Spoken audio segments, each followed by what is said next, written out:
CMR anniversary and festive celebration ప్రతి 999 రూపాయల కొనుగోలుపై స్పాట్ గిఫ్ట్.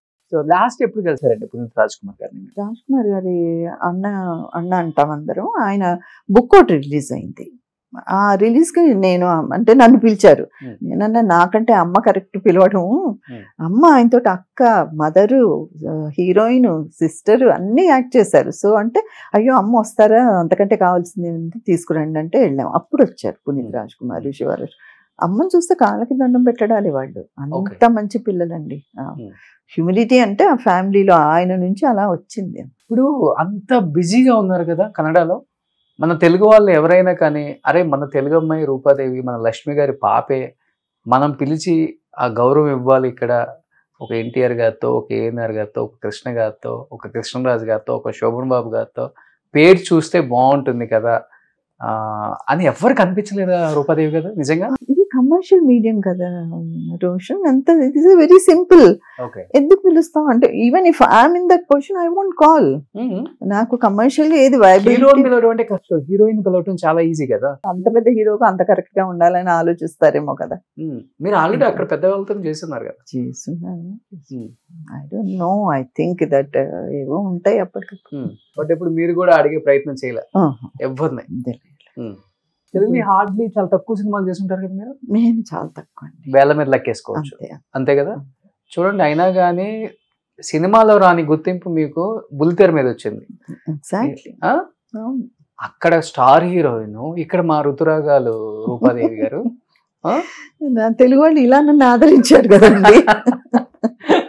అంటే ఒకటే నేను చేసింది ఏంటంటే, నేను ఫిలిమ్స్ చేస్తున్నప్పుడు టీవీ స్టార్ట్ అయింది. అప్పుడు నాకు ఆఫర్స్ వచ్చినప్పుడు నాకు ఎందుకు అనిపించింది ఇది నెక్స్ట్ జనరేషన్కి ఇది పనికొస్తుంది అని నేను యాక్సెప్ట్ చేశాను. నా కొలీగ్స్ కొందరు అన్నారు, నువ్వేంటి ఇప్పుడు పోయి టీవీ సీరియల్స్ చేయడం ఏంటి అని. ఆ టీవీ సీరియల్స్ మూలాన యాక్చువల్లీ నేను ఐ మెట్ మై హస్బెండ్. ఆయనతో పెళ్లి కూడా సీరియల్ వల్లే జరిగింది. బంగారు చిలుక అని ఒక సీరియల్ చేసాం ఇద్దరం. ఆయన కెమెరామెన్, నేను హీరోయిన్. కెమెరాలో చూసి చూసి అక్కడ ఏదో ఇద్దరికి ఒక రిలేషన్షిప్ ఏర్పడిపోయి అప్పుడు పెళ్లి చేసుకున్నాం. అదొకటి. నెక్స్ట్ ఋతురాగాలు చేయడం, చాలా మంచి మంచి సీరియల్స్ చేశాను కదా. నాకు అంటే అప్పటికే నేను ఇంకా మ్యారేజ్ కూడా జస్ట్ మ్యారేజ్ అయింది ఆగమనం. అప్పుడు ఐ వాజ్ సెలెక్టివ్. నేను ఇంకా మ్యారేజ్ అయ్యాక చేయకూడదు అని డిసైడ్ అయ్యాను, ఫిల్మ్స్ చేయకూడదు అని డిసైడ్ అయ్యాను. I wanted to concentrate on the family.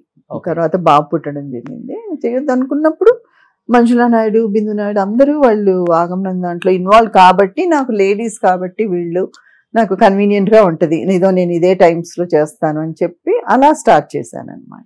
దాని తర్వాత వాళ్ళతో నాకు చాలా మంచి రిలేషన్షిప్ ఏర్పడడం. నెక్స్ట్ వాళ్ళు కూడా నాకు ఒక ఈ రోల్ తనే చెయ్యాలి అని పర్టికులర్గా ఉండి చేయించుకోవడం అని జరిగాయి. ఫస్ట్ డైలీ సీరియల్ కదా, ఫస్ట్ సెన్సేషన్ అది.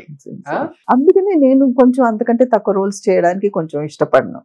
ఎందుకంటే అదొక బెంచ్ మార్క్ అయిపోయింది. దాని నుంచి నన్ను నేనే పడేసుకోవడం ఎందుకు అన్నట్టు అనిపిస్తుంది. ఇప్పటికి టచ్ లో ఉన్నారండి మంజులా నాయుడు గారికి, బిందు నాయుడు గారికి?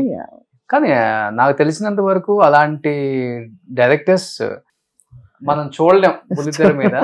బట్ వాళ్ళు ఎందుకు దూరంగా ఉన్నారు స్క్రీన్ కి అనేది మాకు అసలు తెలియదు. మీకేమైనా తెలిస్తే చెప్పొచ్చు ఆడియన్స్. ఇది చాలా రోజు నేను తర్వాత చాలా చేశారండి. అంటే వేరియస్ ఛానల్స్ వచ్చి హోల్ ఎన్వైరన్మెంట్ చేంజ్ అయిపోయింది కదా. పరిశ్రమలోనే ఒక మార్పు వచ్చింది. ఎందుకంటే అప్పుడు మీరు అన్నట్టు ఒకటే డిడి, తర్వాత ఈటీవీ వాళ్ళు కూడా క్వాలిటీకి చాలా ముందు పీట వేసి చేసేవాళ్ళు. వాళ్ళు కూడా ఏం తక్కువగా చేసేవాళ్ళు కాదు. దాని నుంచి కొంచెం కమర్షియాలిటీ ఎక్కువైపోయింది. అన్ని ఛానల్స్ వచ్చేసరికి ఏమవుతుంది, పోటీ పెరిగిపోతుంది. పోటీ పెరిగిపోతే ఎలాగైనా మనం సక్సెస్ అవ్వాలి, ఏం చేస్తే సక్సెస్ అవుతాం అన్న దృష్టిలో పడిపోయారు అందరూ. అంటాం కదా, అమ్మని మర్చిపోలేం, ఆవకాయని మర్చిపోలేం అన్నట్టు. రుతురాగాలు మర్చిపోలేం, మొగల్ రేకులు మర్చిపోలేం, చక్రవాకం మర్చిపోలేం, మంజులా నాయుడు, బిందు నాయుడు మర్చిపోలేం. చూడండి, ఎన్ని సంవత్సరాలు అయిపోయినా కానీ మంజులా నాయుడు, బిందు నాయుడు అంటే అంతే, ఒక ట్రెండ్ సెట్ చేశారు అంతే. కానీ అప్పుడప్పుడు చాలా మంది ఫీల్ అవుతుంటారు, అరే వాళ్ళు తీస్తే ఇంకా కొన్ని మంచి మంచి అద్భుతమైన సీరియల్స్ తీసుకుండొచ్చు అనుకుంటూనే ఉంటారు.